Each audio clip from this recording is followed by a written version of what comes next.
I want to share with you guys something that I talked to a friend of mine, something that I realized over my 30 years of being on this earth. It's just that it's funny because Ryan Pineda told me this a long time ago. I always just feel like I'm a little delayed when he gives me advice.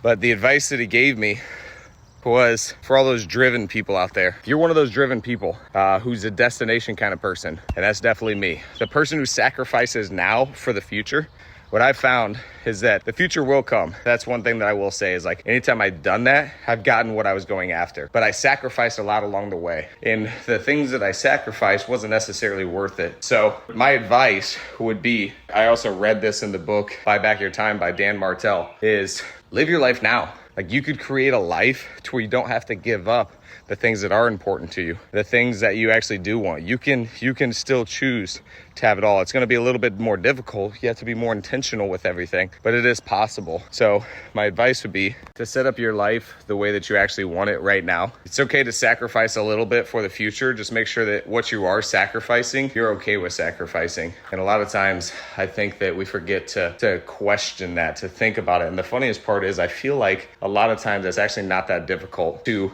still be in relationship with like our family, to be still in a relationship with your significant other while you're building something.